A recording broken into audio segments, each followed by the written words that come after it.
It's hard times for the American dream. It's Harley Quinn on Amigos.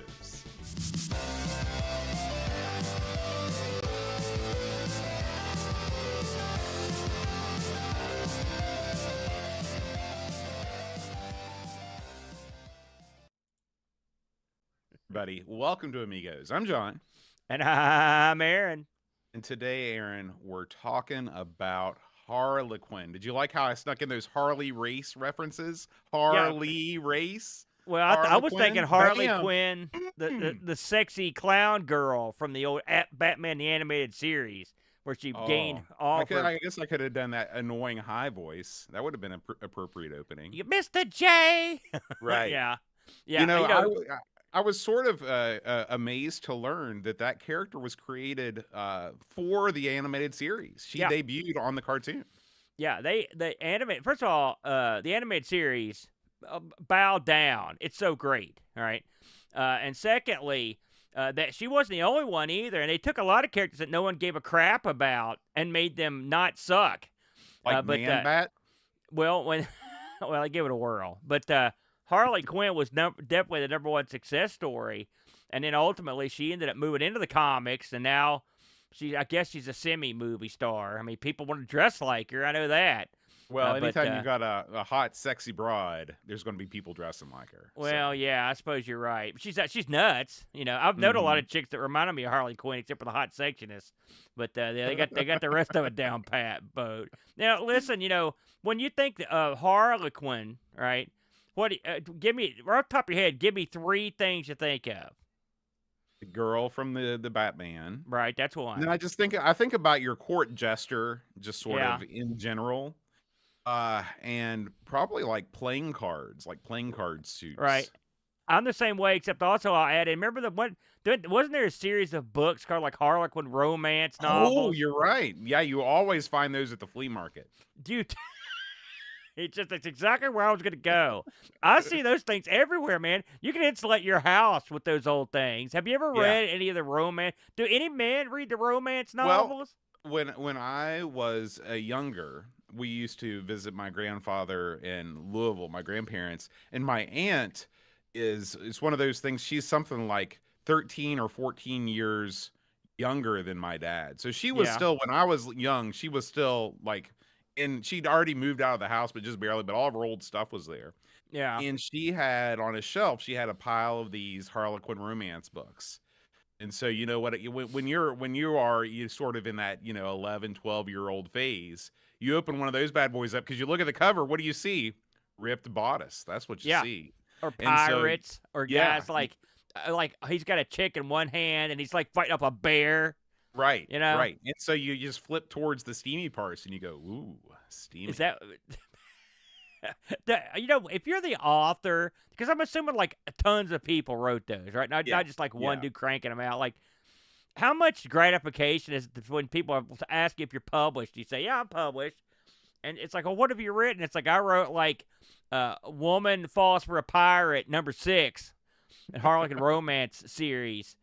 I guess that's when you use the pen name, right? The thing is, though, the reason why there are so many copies of those books around is because all those books sold 1 billion copies. Yeah. So if you're publishing Harlequin romance novels, if you wrote one of the ones that took off, then you're probably set for life. But I imagine that the people you have to get the right cover because those things sell on the cover. And so yeah, like if you could put together, if you're like, let's say you're the executive, Boat. Because I think, listen, you've got a great marriage. Everyone knows that you're a romantic type. I am. Well-read, well-bred. So if you were going to put a cover together to move a bunch of volumes of book, like what would, just right off the top of your head, what would be on the cover? Well, you got to think, okay, you're selling these ostensibly to women, okay? Right. So I think that a lot of these books, they sort of took the wrong tack. They show the man, but it's always the woman that's in his arms that's sort of being ravished. What I would do is I'd spend a lot more time showing off the physique of the man on the cover, right? And then sort of just putting a little bit of the woman there in the corner, right? That's what because you don't want to get jealous of her. So, but what's the guy doing? on your cover. His shirt's all ripped up and crap. Yeah, his like, what's he doing? His shirt, his blouse is askew. Okay, so he's wearing the puffy shirt, that sort of thing. Puffy shirt, exactly. And he's just sort of standing on a rock formation with the sun coming up behind him. Yeah, and he's just reaching out. His hands just reaching out for the young lass to read his novel. Yeah. See, if it was me, I was going to put one of these together. I'd do it a little bit differently. The guy had no shirt at all, right? And he'd have one of those like real short, like biker pants, you know. Okay. And he would also be He'd also be stood up on a rock because that's part of it. The rock is essential. The sun would be setting in the background, and the girl is just like taking in the scene, right? Yeah. You see her like the back of her head, like you're her, and in one hand, the guy's choking out a tiger. You know, he's got him by the throat. And in the other hand, this dude just prepared this chick a souffle on a tray. He's like, hey, because he could cook. He does it all, man. Yeah, that's my cover. Listen, they should have consulted you when they were designing these things, because that's a winner. You call it Tiger Souffle, I believe it would be the name of that one. I like it. None of that stuff in today's game, though, Boat. Not a bit. Let's talk about what is in today's game here in Harlequin. Shall we?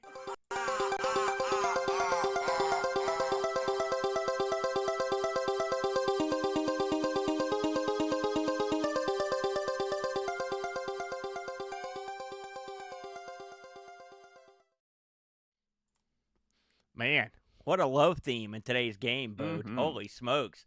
That'll get you going right there. Very nice. This week, everybody, we're looking at Harlequin, a 1992 offering from the Warp Factory. The Warp Factory, Boat. Do you remember anything about the Warp Factory? I think that this was I was trying to do a little research because I hadn't heard of this developer before. I believe that their output was pretty small. I think they only had one game published before this one, and it might have been an ST exclusive. So according to our good buddies, and I'm going to plug, it's our good buddies over at Lemon Amiga. The Warp Factory was responsible for a game called Battlebound. Never heard of that one. But then they were also responsible for one of the King Dong, Zool 2. Zool 2. Right, because I believe the coder of this game, that was his, he took the platforming knowledge that he'd honed in Harlequin and put it forth under the Zool moniker. Yeah, well, you're right. That's exactly right. Andy Finley, who coded this. This one was published by your favorites, Gremlin. Gremlin, but I know you love to hassle Gremlin. You love to hassle Bitmap I've never Brothers. hassled Gremlin. Well, I love Gremlin. Oh, you love Gremlin. Okay, so I'm going to go back. They're the only ones I don't hate. Well, I was looking over their offerings, just to name a few here, because we've played so many of these. By the way, they did the Amiga version of Deflector. I didn't know that. They also did Greg Norman's Golf. They did Also Hate. great. Another one we both played on the Specky. They did Ultimate. They did John Lowe's Ultimate Darts. How have we not played that? I hope that's coming up soon. Do you remember John Lowe? I don't remember him. He sounds like somebody that we're going to end up watching YouTube videos of all week, just like Jockey Wilson and Jimmy the Whirlwind Snuka. And they also did Plan 9 from Outer Space, Nigel Mansell Games, Mickey Mouse, and of course this thing called the Lotus series, you may have heard of. So they had their hands in a few pies when it comes to that sort of thing, and many more games. Venus the Flytrap, the Zools, the Switchblades, Technicup, tons of stuff. The Boat mentioned the coder was Andy Finley. This one was produced by Pete Cook. He was behind F1 Grand Prix, Granny's Garden, Tower Babel, and World Circuit. And the graphics on this also by a fellow named Ed Campbell, who also worked on Battlebound and Zool 2. And the music in this, if you like the music, you've probably heard of Barry Leach. I believe is his name, Leach. He's worked on tons of stuff. Just to knock off a few. I think he did the Lotus music, didn't he? Lotus 2, Silkworm, Switchblade 2, Hero Quest, tons of other stuff. It's the same that we keep having to say the word Switchblade. I just wish we could erase that game from existence. It's funny. I just got a note this week from a fellow, one of our listeners, who was telling me that we've got to get around to playing Switchblade 2 because it would to rectify and vindicate the Switchblade series. Maybe they turned it around.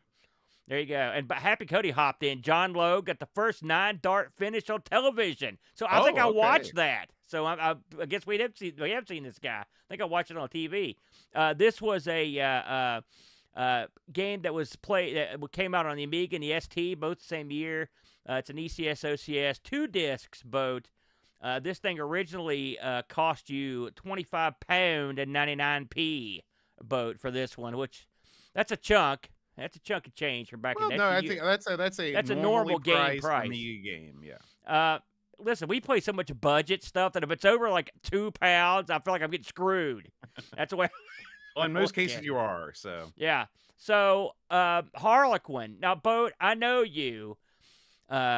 This game is 2 discs. There's a lot of game here, but they sort of did not go down the normal path for Amiga games. There's no awesome intro on this thing. Boat, did you look into the backstory of this game at all? Yeah.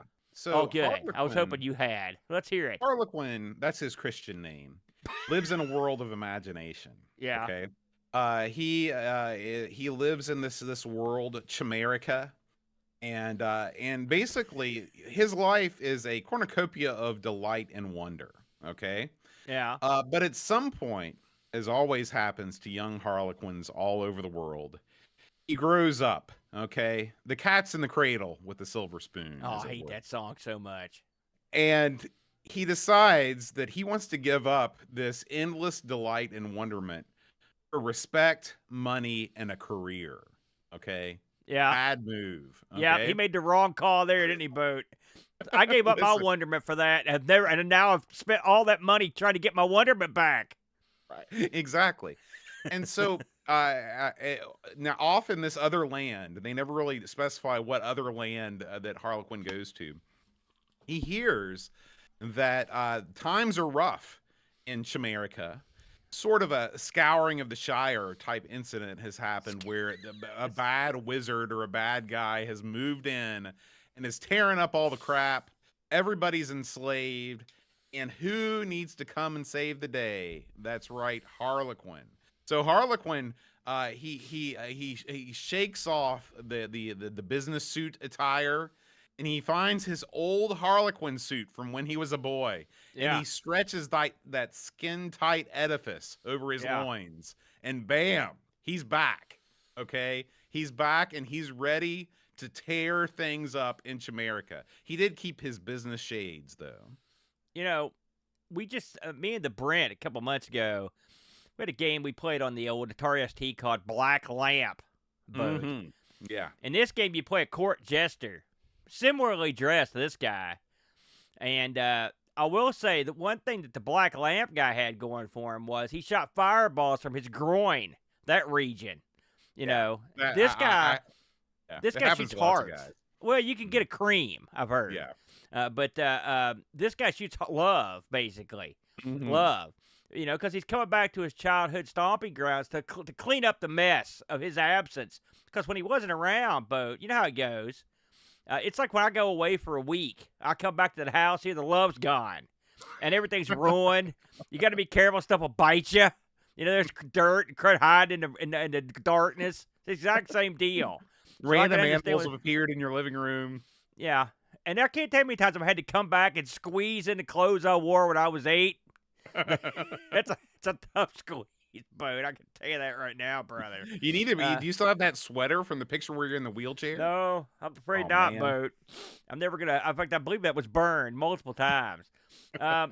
So it's an unusual backstory here, where you're basically reclaiming your. And the funny thing is, when you read the rule book has quite a bit of several paragraphs devoted to the backstory here. And they go into how much wonderment and mirth this guy enjoyed as a young Harlequin running around here. And so one would wonder why he left in the first place. I guess it sort of alludes to the fact that he kind of got bored. But it said he had endless worlds, Boat. Typical hard to get kid. Bored it's like, how can kids get bored today when they have the internet? That's what I. You know what's going on here, don't you? Endless worlds. You know, there's no women in this world either. Guy grows up. He wanted to go find a chick Harlequin, you know. That's probably the real reason. They don't go into that in the manual, but I hear it's in the extended backstory. I will say one thing for this, because this came out in 92. So he would have a rough time. If he'd waited about 25 years, there'd be chick Harlequins to beat the band. He'd find them every street corner. I'd have one. Right. So with all that said, the game itself, the game proper, Boat, comes up on a real nice rendering of the guy's face. I thought it was Do you real think attractive. that's his face? What do you mean? Yeah, isn't it? I guess who else's face could it be? Well, I guess you're right. You're right. I mean, what did you think? Well, I mean, it was? he's wearing makeup, and he's not wearing makeup in the game. I mean, how do you? Well, you're right. You kind of see his skin, I guess, sort of. Yeah. I don't know. Yeah, It looks like it's a big close up of his head, Yeah. and of course we heard the cool music. Now listen, I'm just gonna jump into this right away with a pet peeve. It's a classic Amigos pet peeve. All right, the game comes up. You're thinking, hey, this looks like it's going to be pretty good. Music kicks up. It's all looking sweet, brother. And then you start the game, you realize, hey, wait a minute, there's something missing here. Where's the freaking sound effects, brother? Well, that's because you don't get sound effects unless you turn off the music. You can toggle it you have to look in the manual to find the key to do it. And then you lose the music, and it's only the sound effects, which are okay. They're nothing to write home about. What do you think about this? But here we are again, 92. Yeah. Well, I mean, again, in the world of the Amiga user, this is somebody that's not barely been exposed to what you call actual games. Oh, now it probably didn't bother anybody because they were used to it. It's like eating dirt. When all you have to eat's dirt, you're used to eating dirt. You ever eaten dirt before? This is, yeah, it's nasty. So, am I going to bury this game because it ascribed to the conventions of the day? No.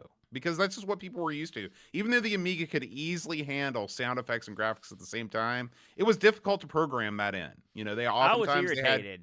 Different guys did the sound and the music. A lot of times the music was farmed out, you know, to Barry and Alistair and all these guys. They'd put the track in, and if you have to mix in the sound effects with that requires some additional what you call work. I don't know if there was Gremlin, though. They were bad about doing this. You know, with Lotus, they did it. It wasn't just them. It was everybody. It pisses me off. Other people got it. I played Lionheart. It's got both. You know, come Lionheart on. is the exception. It's the exception. Well, I'm just saying. If Lionheart can do it, family.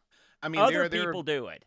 Yeah, other people do it. But that didn't bother me. This game commits much worse sins. So, this game starts off, and you are the Harlequin, and this is a platform game with some puzzle elements, Bode. And you romp and stomp. You start at the clock tower. You'll be coming back here. It's just sort of the central hub of the game. You actually start at kind of an overworld map. You don't get to pick, but it sort of shows you like this large. This is large stupid, world. And I hate it. That's the number one thing that ticked me off about this game. We back up. What you lost me? What are you talking about that you hate it? When you show an overworld map, yeah, and you don't give the player any agency to travel on the overworld map, why do you even bother showing it? This is your ghouls and ghosts type. It's just more like here's where you are, here's where you're going.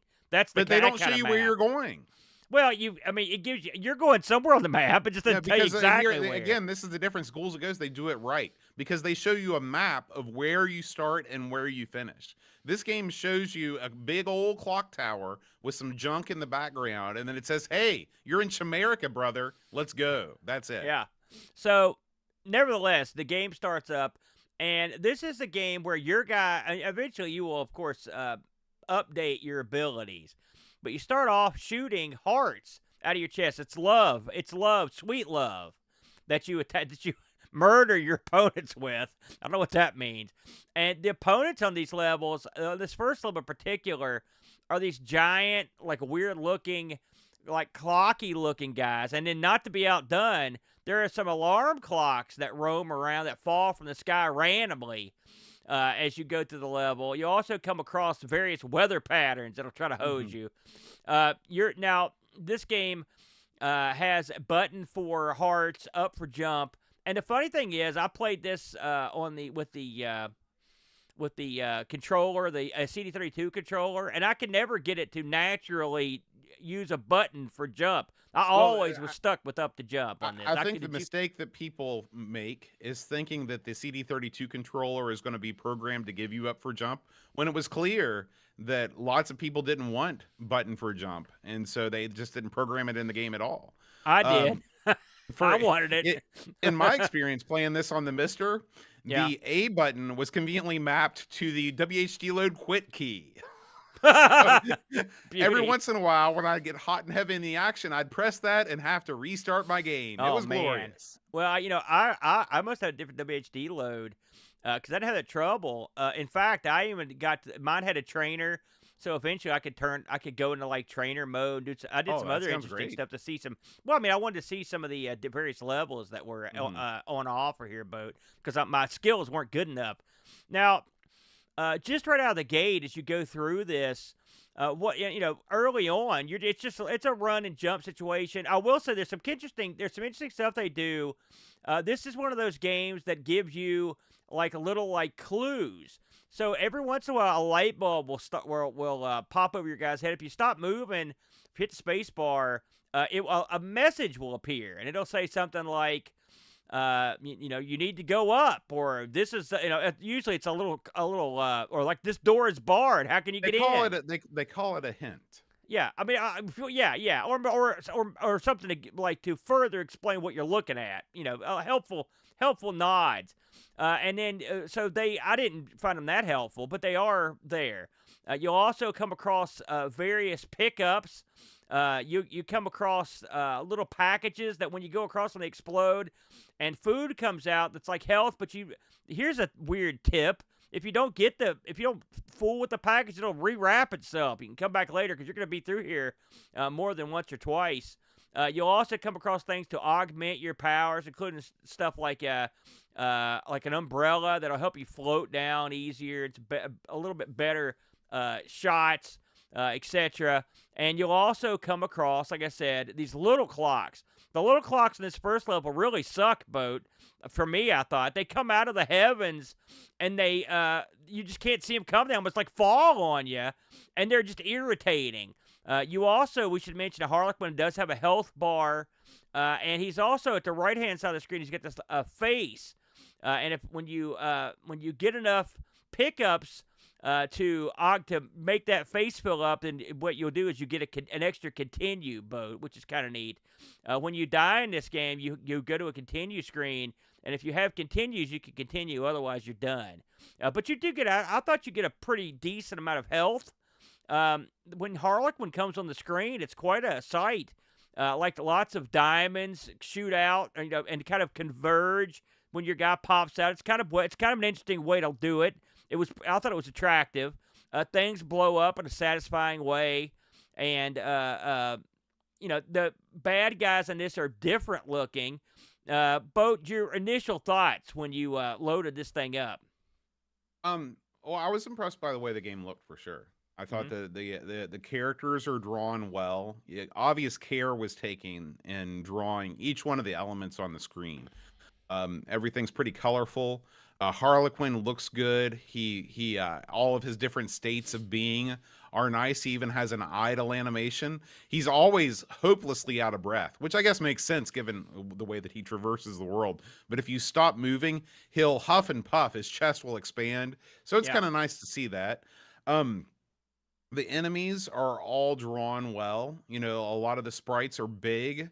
They all, there's no just sort of static image moving across the screen. Right. The first thing I thought was, okay, I'm going to test multiple things to see if this game qualifies as a platformer that I would enjoy. Okay? Is this your old test criteria from the show, your old show? Yes. Oh, beautiful. Please go into it. And so the first one is there variable height jump? Because this is something that every good platformer has had since 1985. If you tap the jump button, you jump a little bit. If you hold the jump button down, you jump more. You can time your jumps, and you can jump over enemies. You can really kind of control your guy with a pretty high degree of precision. This game does not have that. This game controls like Donkey Kong from 1981. You have a one arc that you can jump in. You cannot jump anything other than in that arc shape. So that's the first thing. The second thing is, are there a million things to collect and you're not sure what any of them do? The answer is yes. There are a million things to collect. You can collect cakes. You can collect rock sticks, which this is a thing. Do you know what a rock stick is? I've got a list here of all the things you can collect, but it is a lot. I don't Okay, know. I rocks. don't know what a rock stick is. Is it like Okay, in real life? I don't know what it is. No. yeah, it is. It's a real life thing. Oh Okay, yeah, what like it's like a so shillelagh or something? it's not a shillelagh, Oh, okay. actually. It's sort of like that, except it's more like a candy cane. So Okay. a rock stick is like it's Oh. like a piece of rock candy that's in a stick shape.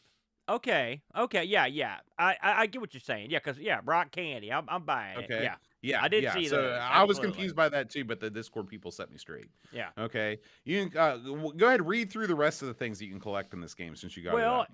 let's see here. You like I said, we mentioned the umbrella, the jack in the box. You can hop on this thing. They on the manual they call a space hopper, and it shoots you up in the air. Fireworks. You can collect fireworks.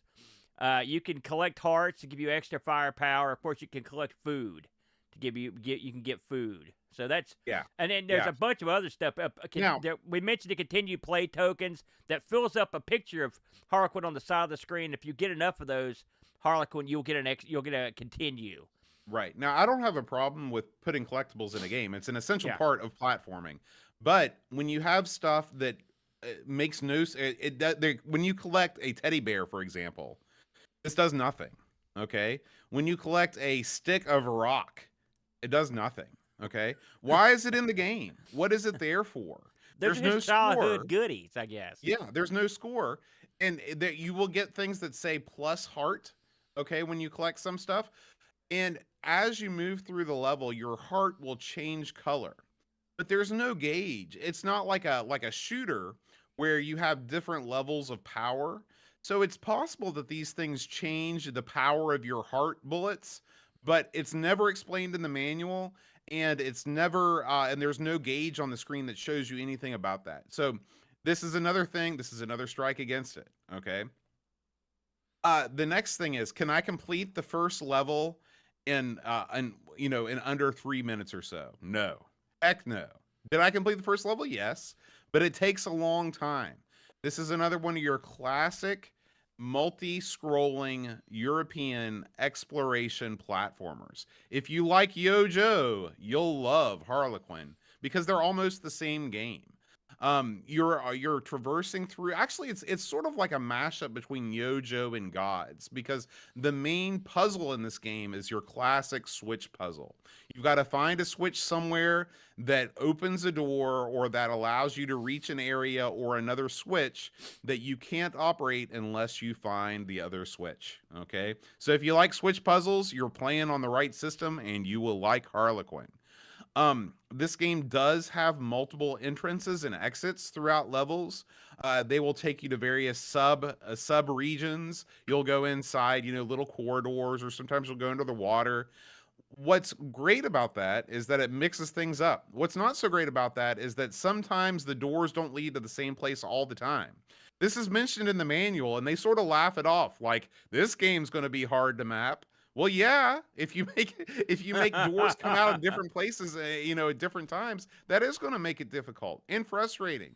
So, is this game on the same level of platformer as what I consider to be the best on the Amiga, something like the Addams Family? No. Is this game right underneath it? I would say yes. I think that this game has just as much going for it as a game like Super Frog, as a game like Kid Chaos, as a game No. like Gods. It's all the same sort of level design. It's all the same sort of puzzles. It's just under a different guise. And I will say that doing it in this sort of make-believe land opens up the possibilities for level design. You can make a level about whatever you want because anything makes sense in the world of the Harlequin. And as you go through the levels, I played the first couple levels and then I looked at the rest. There are a big variety of stages. I mean, that you go all over the place, and you do move around the overworld map. You don't actually move around it, but they show you where you're going beforehand. And the end of the game, probably the best thing about the game, is the fact that the game has a real ending. You jump in the clock tower and you blast off. And as you do that, the credits roll. It's a very satisfying ending, especially when you compare it to, like last week's game, which was just so horrible. So, I would give Harlequin, this is a solid B platformer on the Amiga. It's not the best, but it's definitely not the worst. And if you're a fan of the Euro style exploration platformer, this is definitely one of the better ones on the system. Well, I think I can parrot some of what you said there. I think this game does a little more than a lot of games do. And I mean, when I say that, it gets some stuff right. I like that you get a goodly amount of health, and there's a goodly Yes. amount of health to pick up. Now, Yes. again, you're going to go past some of these areas more than once, or more than twice, or more than 3 times, and so it's not the worst idea to not go. If you don't need it, don't take it. Mm-hmm. But I like that. Of course, I like it again that gives you little clues or hints, which is fun. The level design it's not the worst. It's not the best, but it's not the worst. You're right. They do mix up the levels a lot, including levels where there's like levels where you fly. There's levels where you become a fish and swim underwater. There's levels at all sorts of different. There's a level where you're like on music. I don't know if you saw that one. I thought that was real cute. Yeah, there's a level where you're in a city. Yeah. There's a level that's like a kiddie level, sort of like something out of like a James Pond game is in there. So there's one where they I think they make fun of just Mario Brothers in one. yeah, and straight up, this is a better game than RoboCod. So all those RoboCod lovers out there, listen, if you want to play something that's a lot better, play this game. Why do you hate RoboCod? I've never understood your hatred of that game. You didn't hate it on the show, we did. And I like it. I don't hate RoboCod. I thought it was when I start thinking clever. about all the people that think about RoboCod being the pinnacle of Amiga platforming, it just burns me up. Lots of people do. Nobody. Listen, I've never heard anybody say I get that. messages. If you're sending messages about how much you love RoboCop, please stop. He's got an unhealthy obsession with hatred for that game. That guides. But I think listen. Sometimes we get on the various games on various systems for not putting enough thought into it, or not being creative enough, or not having enough different stuff. And I think this is a game where they actually really let themselves go. And you're right. Yeah. The motif, the plot of this game sort of opens it up to do any sort of nutty thing, And so I think they did. I agree with you, by the way. One of the Achilles heels in this game is the jumping.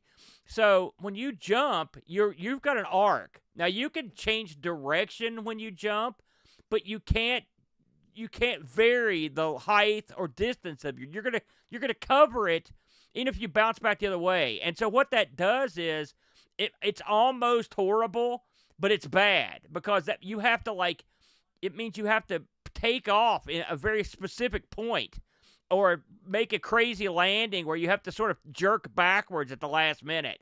Now, what does this mean? Irritation is what it means.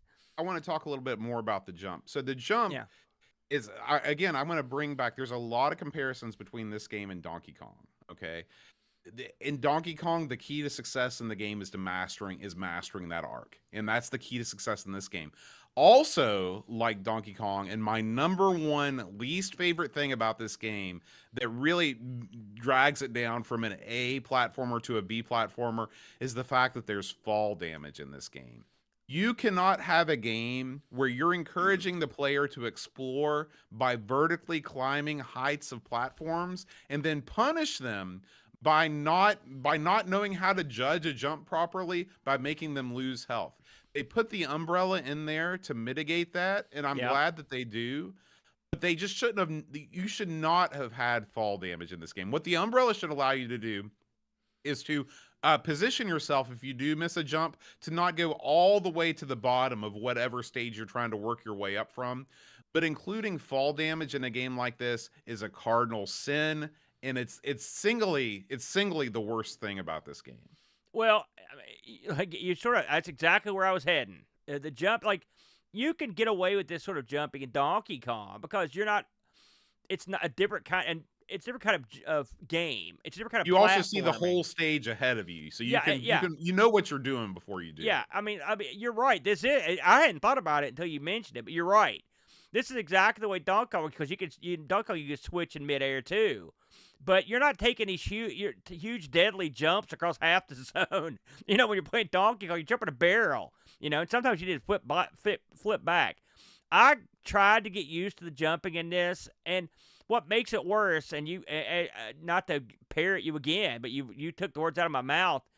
When you have that fall damage, it makes you what this is. It makes it frustrating, because if I'm just jumping from platform to platform, that should be something I can do. All right, it shouldn't be something that requires. This shouldn't be a game where difficult controls are part of the game. That's dumb. This game's good enough on its own right to just be a game. We've played plenty of games where they make the controls suck because that's part of the way the game works. This shouldn't be that kind of game.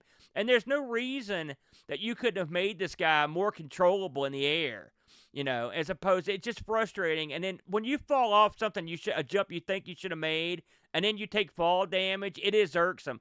And what's even worse is that you can fall a great distance in this game, and then you've got to redo all that stuff. It's one of those. And that also gets frustrating real quick. Yeah. Having to backtrack when you make a mistake, because if you're playing a Japanese style platformer, most of the time you misjudge a jump, you fall to your death, and then you restart a little bit back where you were before, because you're traveling laterally.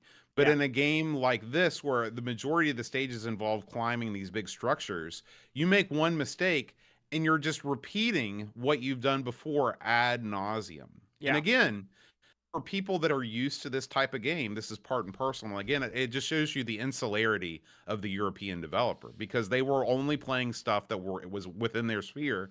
And if they weren't, they would be designing games based on best practices, and that's just not the case. So it's hard to fault them this much, because what you do get is you get sort of games that are sort of developed in these creative vacuums.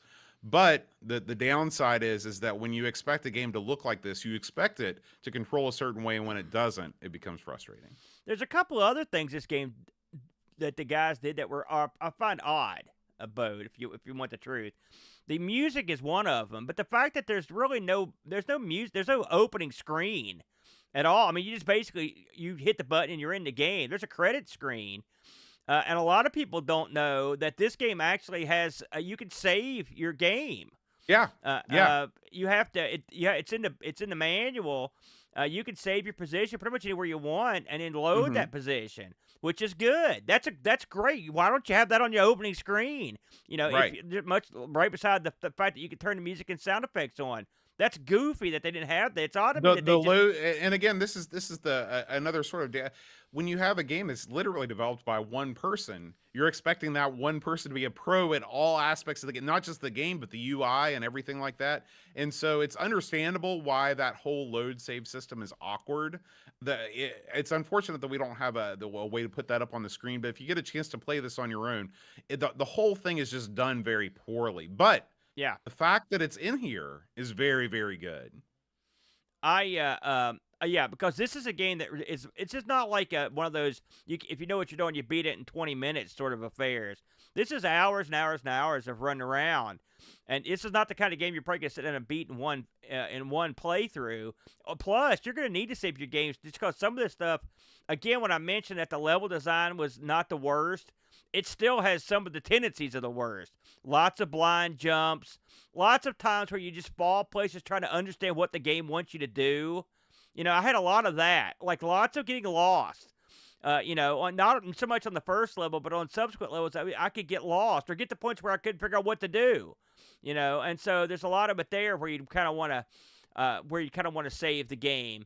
But overall, I'm kind of like you. I would not call this when I think of an A title on the Amiga that's a platformer, it's better than this. But when I think of a B level platform, this is in that wheelhouse. I like it more than a lot of them. I like the character. I even like the plot is unique. Yeah, I think they put a lot of effort into this. This wasn't some throwaway. I mean, these guys really went to work on this, and you can tell. And there are little touches. The screen, there are some little tricks they pull when you go in and out of doors. where the game sort of gives you like the light sort of dims, and there's like an effect that they put in that's real nice. Mhm. Some of and there are parts of some of the levels that are quite clever. There's a bit where you swing on these like big pendulums, which is pretty cool. Your guy can do a lot of stuff that you don't even think about. Like he can sort of like pull a Zool and slide down like that. He can jump. He can Mhm. grab stuff. So he's a fun character, And if you just play with the music on, which I did for a while, the music's real nice. I mean, Barry Lynch is no hack. Pajaga brings up a good point because I meant Yeah. to talk about this before and I forgot. This game reminds me of Earthworm Jim a whole lot. The level design is very similar. You've got a sort of a wacky character, not as wacky as an Earthworm, of course, but this game definitely and again, if you really want to see sort of the evolution of the Euro platformer into the 90s, Earthworm Jim is probably the best example of And I that. like So, Earthworm Jim, but you don't. You don't like him at all, do you? well, I mean, the game doesn't control well. It doesn't control like I think it should, I and think so it's it's got a hard lot for of me to get past charisma. that. He does. That's He's got yeah. charisma out the wazoo. And I'll give him that. I think it's a clever game. But yeah, it's definitely a more when I think of like the difference between a Japanese platformer, say, and a European platformer, the European platformers are just more loosey goosey. And sometimes that's okay. But Japanese ones are a lot more pinpoint when you on Well, when you, it's just, and I'm, people think that I hate Amiga platformers, but it's really the fact that there's a certain kind of control scheme that is natural to me. When I am playing a game that controls really well, like Mega Man or Mario or the Addams Family, the character on the screen, when I move a button or I push a direction, he responds in a way that I think is right. And when you don't have that, that's the whole game. When the game doesn't control like you think it should control, that hampers so much of the fun that you can have with the game. So, when you combine that with the sort of, vertical levels that punish you by making you repeat sections over and over for mistakes, it's hard for me to totally get on board. But like I said, for a game in this genre, this is definitely one of the better ones, and it's worth playing. This game is definitely worth playing on the Amiga. some people fondly refer to this as like the Amiga's Metroid. In terms of the play type, where you're moving back and forth across the same Sure. terrain. So Yeah. Yeah. I at first I was like, what the? But I mean, I can see where they're coming from. Having played some Metroid, I'm the only person on Yeah. earth that liked the Wii version of Metroid. By the Well, way, and again, I'm not a huge fan of the Metroid series because of that. I don't like all of the backtracking. I don't like the feeling of being lost that you get when you play Metroid. So yeah, I would definitely agree with that. yeah. But I mean, I think there's a lot going for it, and this is a real it makes you happy. When I was reading the reviews on Lemon, I like to go through and people liked the vibe of this game. And and listen, having played a lot of platformers, this does have a positive sort of happy vibe. Yeah. It's Yeah. not you're not walking through the sewer the entire Right. time. And it's Or you're also not in not a post-apocalyptic world. You're in places that have like food and fun, and there's candy, and there's all kinds of pretty stuff, and there's yeah, the and it's colors are also vibrant.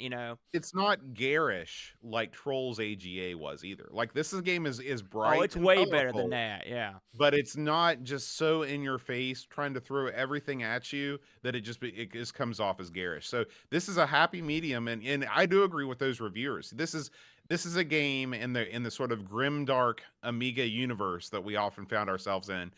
This game is a breath of fresh air, and it is worth playing. Let me ask you a question, and then we'll go to the reviews here. Let's just for fun. Let's say they made the jumping more Mario style and less Donkey Kong Jumpman style. All right, controllable jump.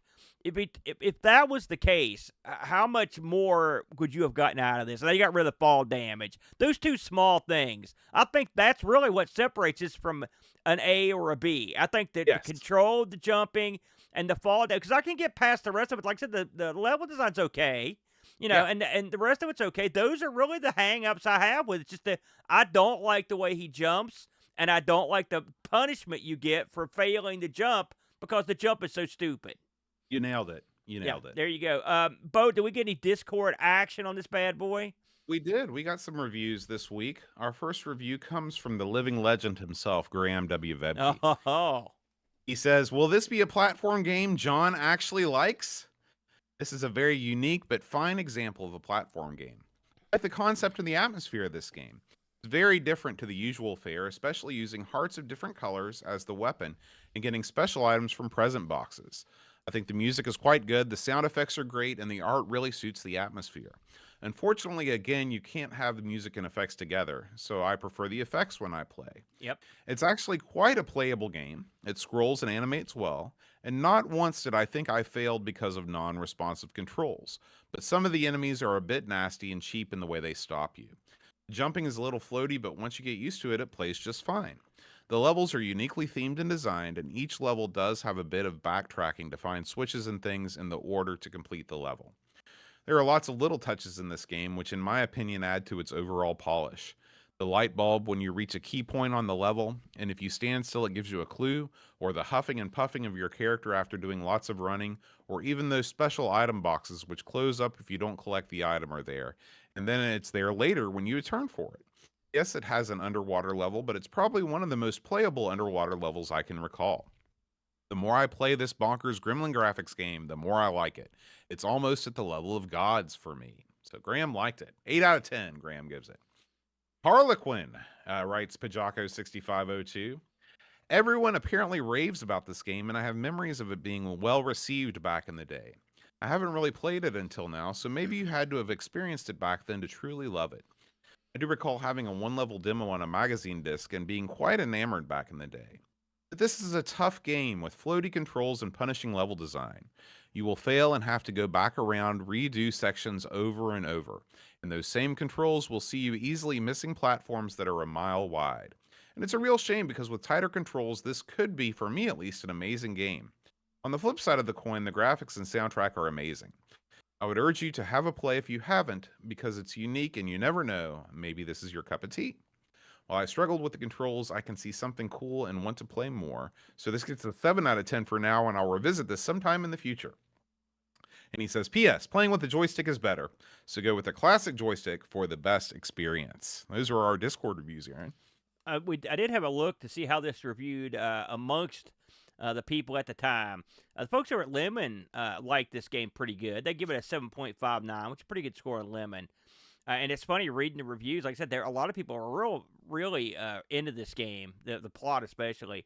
The magazines were fairly kind, with scores ranging from the 90s, with the lowest score being Amiga Joker. Would you think they'd like it, being a Joker in there? 74%. So for Amiga Joker, that's a lofty score. Yeah. And most of the magazines have this somewhere in the 70s or 80s. The average magazine review rating was 88%. So I think it's a pretty decent score. I would probably put this somewhere in the lower 80s if I was going to score it, just for the reasons that we mentioned about. A couple things I stumbled upon when I was just doing a little research on this. This game had a long lost Genesis port that was okay. where they changed the lead character, changed the story.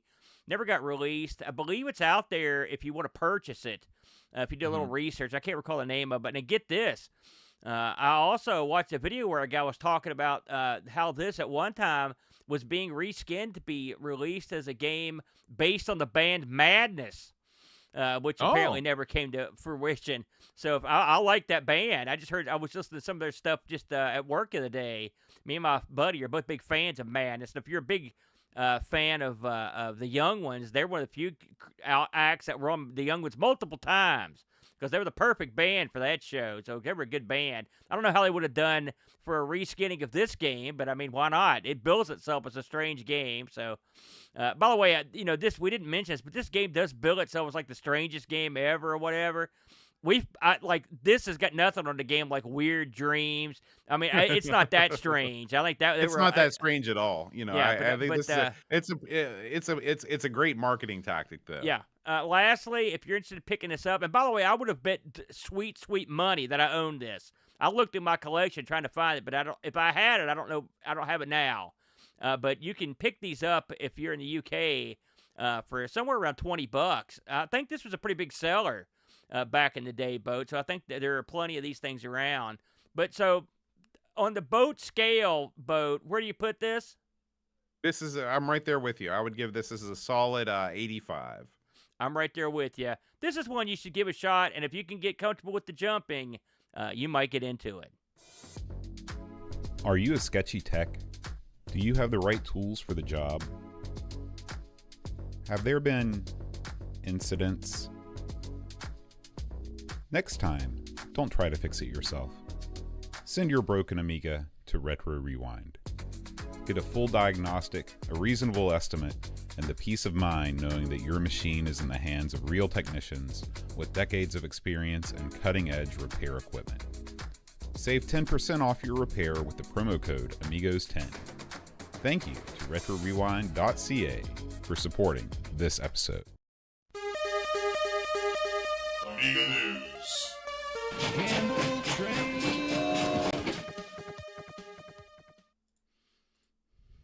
All right, Aaron, big week of Amiga news this week. Not so much for the games and the software, as much as some of the local events that are going on in the Amiga and adjoining communities. All right. We start with an event, a rarity, an Amiga, or actually a more of a Commodore event right here in the United States of America.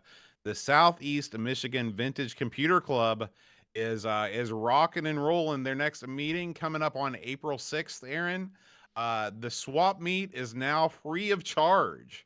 So, one of the biggest things of Boat Fest last year was our auction. And so whenever you get people together, they're always going to want to bring stuff that they'd like to find a new home for. And thanks to Amigos sponsor and also a sponsor of the Southeast Michigan Vintage Computer Club, Retro Rewind, they are sponsoring the swap meet. This is big news for Adam and his crew. We want to give them a big shout out. Adam, of course, has the Commodore Chronicles podcast. So if you are in the Southeast Michigan region, make sure you head over to semichiganvcc.blogspot.com and put this event on your calendar. It's going to be a good one. You know, I believe it's funny. We had the last Internet Computer Club. I think Frank at Retro Rewind and Adam got together.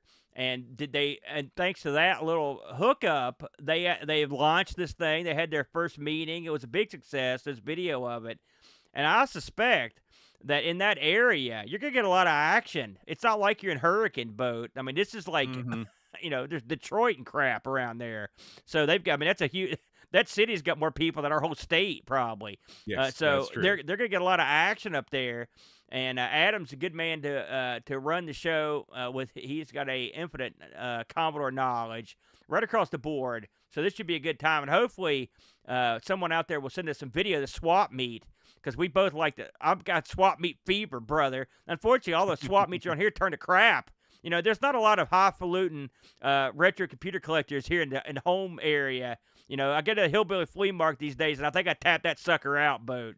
So we don't get that kind of action anymore. Only at Boat Fest. Only at Boat. Yeah, that was BoatFest.info. Get your tickets now. Yeah, remind me not to buy stuff this year, for God's sakes.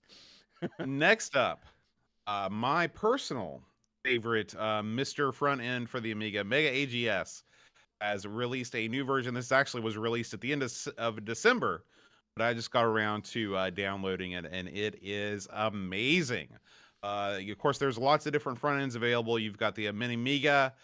You've got sort of the various homegrown front ends. You can always run Tiny Launcher off there. I prefer Mega AGS because of the category sorting and the fact that I can run the entire operation with a controller in the laziest position possible, like a slug on my recliner. This is this was formerly known as the Amiga Game Select or something like that, wasn't it? No, this has always been this has always been, well, yeah, there was Mega AGS is still what it comes up as. It's really confusing and dumb. What they've done, I saw that they changed the name, and I was like, wonder why I did that. Yeah, but I guess it is reasons. They took a name that everybody knew and gave it a name that nobody knows, and still keep the old the old name when you load it up. So there you go. But I think Amiga Vision was like some old software. I think I got the discs for it, And just an FYI, the Mega AGS is actually in a mini Amiga, so you could use that. It's got all. It's full support. In fact, I think Amy Jimmy helped launch that back in the day. Oh, it's fantastic, and I'm sure by this time next week, hopefully, we'll be talking about that new version of a mini Amiga. So but if you can't wait, you can check this out. This has got, of course, all of the new games that were released last year, all of the new demos, and I really like these focus categories where they break things down, games by year, different genres, and they also have something called PD Golden Age and PD Silver Age. So as we move through, especially at Amigathon this year, we'll be able to jump back and forth different categories and fire some of these things up. Yeah. Again, you can download this. Yeah, you can download this for free right now by going over to the Internet Archive, where all of these things are. And just like with everything with the Mister, it's a very easy install, and you can check that out. Yeah, I agree. I think it's dandy, but next up, Aaron, this is going on as we speak. Amiga Ireland 2024 is currently rocking and rolling.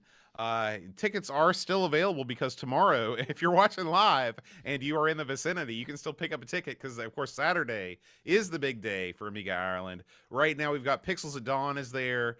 Are there any other people from the Discord that you know of that are there, Aaron? No, not right off the top of my head. I knew Pixels was there. I don't know. Did Ravi go to this? I don't know. Oh, yeah, Ravi is also there. You know, Ravi's in our Discord, so he's probably. I don't know if Dan went this year. And I don't know, did Neil go to this boat? I think he did not, right? Uncertain. But at any rate, of course, Amiga Ireland, sort of the original Amiga festival that we know about. Anthony Jarvis is there. So our good buddy Anthony, yeah. And of course, this year, unfortunately, I was not able to make it because I already did a UK, or I was already over in the general area earlier this year. But I hope one day to return to the friendly confines of Athlone. And you can, of course, I don't think that they've got a stream or anything going up, but they always have some footage after the effect that they throw up on YouTube. So anyway, good luck to all of the organizers over there. We hope you have a good show, and we can't wait to hear from Pix when he returns. You know, you got screwed going to this. Was it last year you tried to go to this? You got hosed. And if you tried to go this year, there's every possibility you'd have gotten screwed again because of the weather has been bad all week. Plus, they had all that stuff with that plane getting grounded. I read that like 2,000 or something like that flights have been canceled. So you would probably have gotten screwed again. And this is, I mean, listen, air travel it can be a bear travel. But hey, good luck. I wore my special Amigos Ireland T-shirt from a couple years ago to celebrate. I always like, what's the fella's name that runs this? Him and his wife, right? In there one. Well, they haven't run it for the past 2 years. I see. I see. Well, we like these guys, and they were always nice to you, Boat. I mean, you had a good time over there every time you went. So I hope there's someone there right now streaming the show, and if you are, I'll give you a fine howdy ho. And I hope you have a good time, Boat, there over there. And me and Boat would like to go together someday. You never know, Boat. It could happen, brother. Let's make our next trip to Amiga Ireland hand in hand. Yeah. All right. Right to the bar. That's going to do it for this week's Amiga News, Aaron.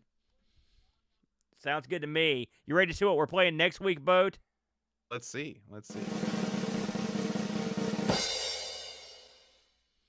Oh, man.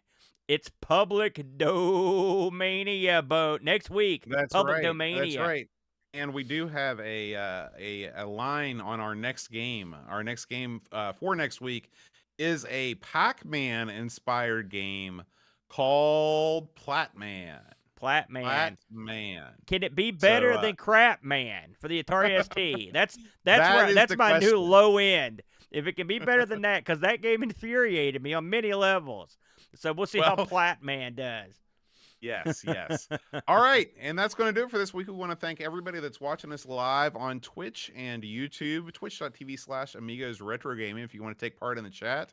If you like the show and you want to sign up to be a patron, that gives you access to our Discord server, the friendliest Discord server on the internet.